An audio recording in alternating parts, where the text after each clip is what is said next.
এবার ভাই আমরা পাঠ্য বইয়ের 11 পৃষ্ঠা দেখো 7 নম্বর সৃজনশীল প্রশ্ন সলভ করি।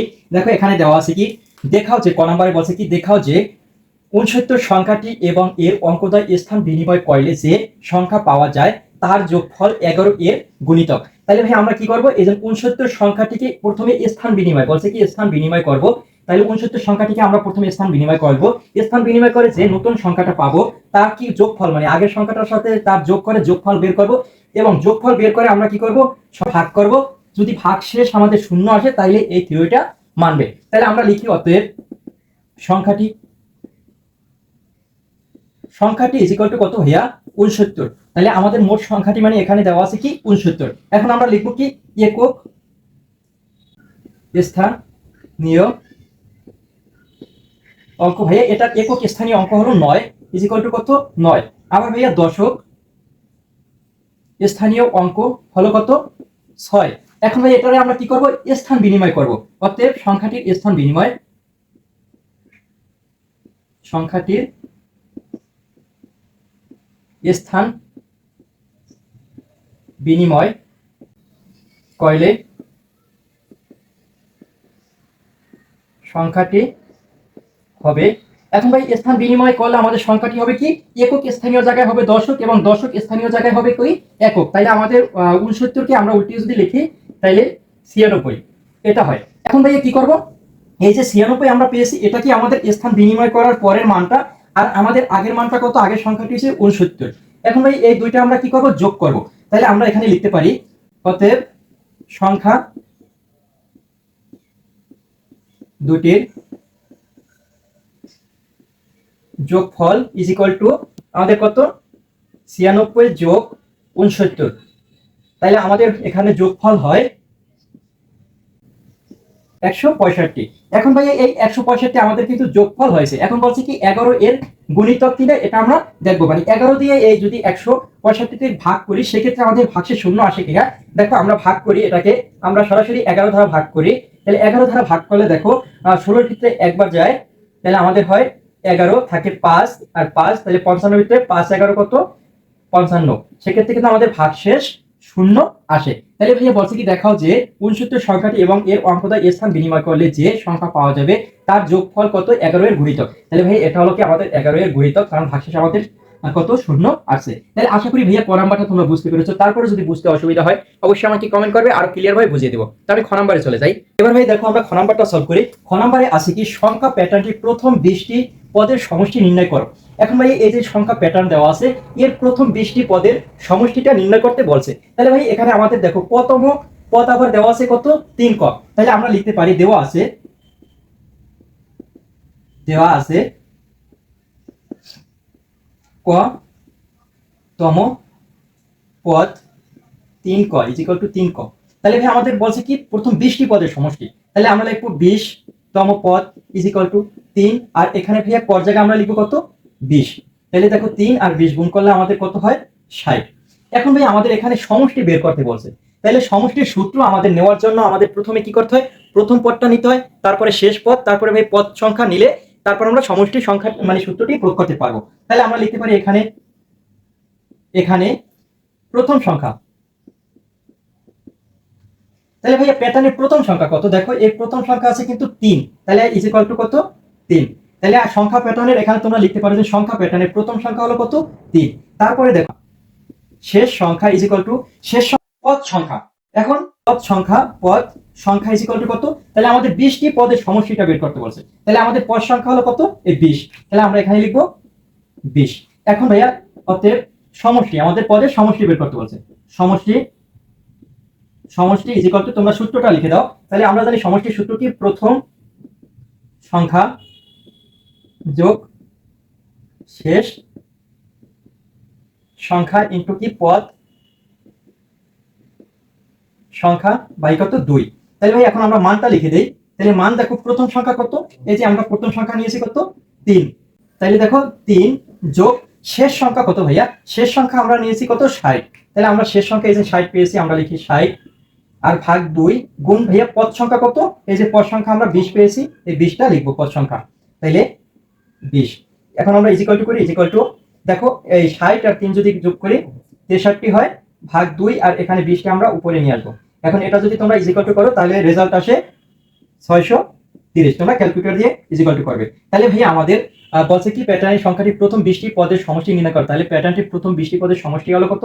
630। এটাই ভাই আমাদের অ্যান্সার। আশা করি ভাই বুঝতে পেরেছো। তারপরে যদি বুঝতে অসুবিধা হয় অবশ্যই আমাকে কমেন্ট করবে আর ক্লিয়ার ভাবে বুঝিয়ে দেবো। তো আমি ঘ নাম্বারটা সলভ করি। এবার ভাই আমরা ঘ নাম্বার প্রশ্নে যদি সলভ করি, দেখো ঘ নাম্বারে বলছে কি সংখ্যা প্যাটার্নটির পাশাপাশি দুটি পদের যোগফল থেকে যে নতুন প্যাটার্ন পাওয়া যায় তার ক মাইনাস 2তম পদ নির্ণয় করো। এখন ভাই এই যে একটা সংখ্যা প্যাটার্ন রয়েছে, বলছে কি সংখ্যা প্যাটার্নের পাশাপাশি এই যে পাশাপাশি দুটি পদের যোগফল থেকে একটা নতুন প্যাটার্ন তৈরি করতে হবে এবং ওই নতুন প্যাটার্নের বীজগণিতিক রাশিটা আমরা নির্ণয় করব, কারণ এখানে ভাই ক মাইনাস 2তম পদ নির্ণয় করতে বলছে। তাহলে ভাই আমরা এখান থেকে লিখতে পারি অতএব প্রদত্ত প্যাটার্ন তাহলে ভাই প্রদত্ত প্যাটার্নটি কি আছে? 3 6 9 12 15 কমা ডট ডট। এখন এটা আমাদের প্রদত্ত প্যাটার্ন। এখন বলছে কি পাশাপাশি দুটি পদের যোগফল। এখন এই পাশাপাশি দুটি পদের আমরা যোগফল করব। যেমন দেখো লিখতে পারি প্রথম ও দ্বিতীয় পদের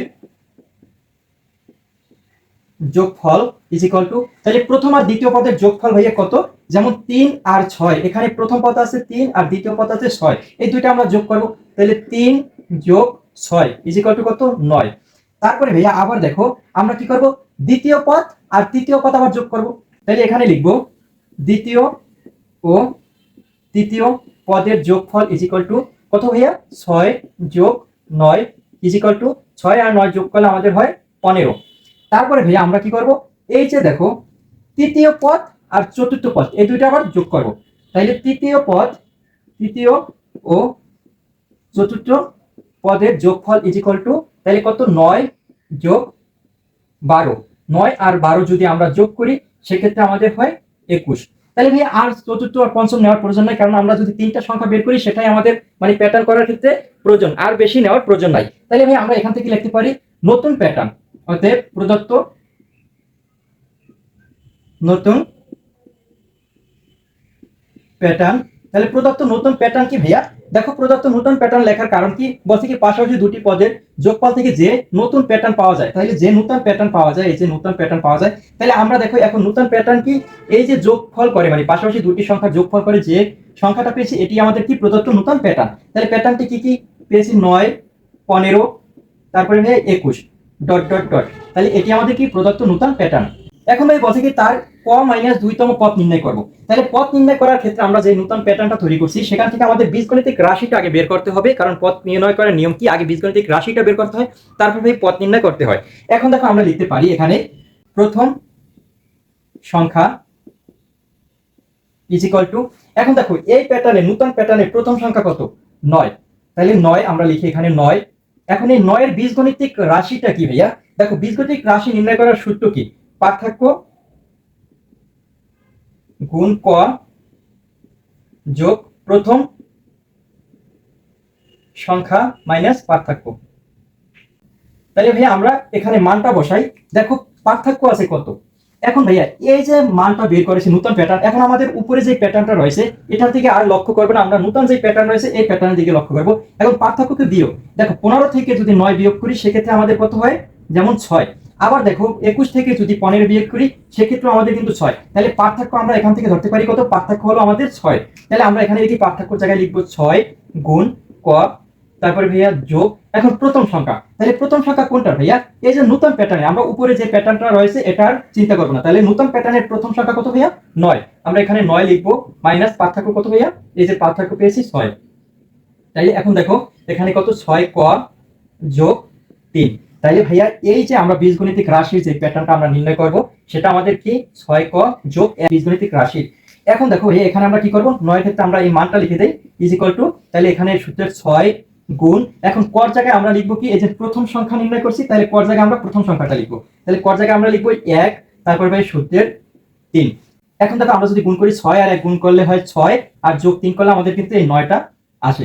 তাহলে ভাইয়া প্রথম সংখ্যার বীজগণিতিক রাশি প্যাটার্ন কি? 6 ইনটু 1 যোগ 3। এখন সেম ভাবে আবার দ্বিতীয় সংখ্যাটা বের করি। দ্বিতীয় সংখ্যা ইজ ইকুয়াল টু, তাহলে দ্বিতীয় সংখ্যা আমরা পেয়েছি কত ভাইয়া? 15। তাহলে আমরা এখানে মানটা শুধু বসাই দিই 6 এই সূত্রটি নিয়ে 6 ইনটু এখানে ভাইয়া কর জায়গায় আমরা বসাবো কি, এই যে দ্বিতীয় সংখ্যাটা নির্ণয় করি, কর জায়গায় আমরা তাই 2 বসাবো। 2 যোগ কত ভাইয়া এই সূত্রের 3। এখন দেখো 6 দ্বিগুণে 12 আর 3 যদি যোগ করে আমাদের কিন্তু 15 আসে। তাইলে ভাইয়া দ্বিতীয় সংখ্যার বীজগণিতিক রাশি হলো কি 6 × 2 যোগ কত 3। তাহলে ভাই আবার তৃতীয় সংখ্যাটা আমরা বের করি। তৃতীয় সংখ্যা ইজ ইকুয়াল টু, তৃতীয় সংখ্যা আছে কত ভাইয়া 21 ইজ ইকুয়াল টু, তাহলে আমরা কি করব 6 গুণ, আর এখানে ভাইয়া কর জায়গায় আমরা দিব কি তৃতীয় সংখ্যা কর জায়গায় দিব। তাহলে কর জায়গায় হলো কি 3 যোগ কত 3। এখন দেখো 3 6 18 আর 3 যদি যোগ করি আমাদের সেক্ষেত্রে 21 হয়। এখন এটা আমাদের কি 6 × 3 যোগ 21, এটা আমাদের কি তৃতীয় রাশি মানে তৃতীয় সংখ্যার বীজগণিতিক রাশি। এখন আমরা সামনে লিখি ভাইয়া। এখন বলছে কি প্রশ্নে বলছে কি ক মাইনাস 2তম পদ নির্ণয় করো। এখন আগে আমরা কতম এই সূত্র থেকে ক্ষেত্রে আমরা লিখি কি কতম পদ, তাহলে কতম পদ বা সংখ্যা, তাহলে কতম সংখ্যা আমরা কিভাবে লিখবো, এই মানটা আমরা এখানে এই যে মানটা লিখবো 6 গুণ কত ভাইয়া ক, তাহলে ভাইয়া যোগ কত 3, এই যে আগে আমরা বের করেছি ইজ ইকুয়াল টু করলে দেখো 6 ক যোগ কত 3, তাহলে কতম পদ কত আমরা পেয়েছি 6 ক যোগ 3। এখন ভাই আমাদের প্রশ্নে বলছে কি যে ক মাইনাস 2তম পদ নির্ণয় করতে বলছে, তাহলে আমরা লিখবো অতএব ক মাইনাস 2তম পদ ইজ ইকুয়াল টু, তাহলে ভাই আমাদের এই যে 6 এখানে 6 থাকবে, আর কর জায়গায় ভাই আমরা গুণ, কর জায়গায় আমরা লিখবো কি এই যে আমাদের যে পদটা নির্ণয় করতে বলছে ক মাইনাস 2তম পদ, এটা আমরা কর জায়গায় লিখবো। তাহলে এখানে লিখতে পারি ক মাইনাস 2 যোগ কত 3। এখন ভাই এখানে যদি আমরা ইজ ইকুয়াল টু করি, তাহলে দেখো 6 দিয়ে আমরা যদি করে গুণ করি তাহলে 6 ক, তারপরে ভাই এখানে আছে মাইনাস, তাহলে 6 দিয়ে গুণে 12 যোগ আছে 3, তাহলে ভাই এটা ইজ ইকুয়াল টু করলে হয় 6 ক মাইনাস 9। তাইলে ভাই আমাদের ইজ ইকুয়াল টু করলে হয় কত 6 ক মাইনাস 9।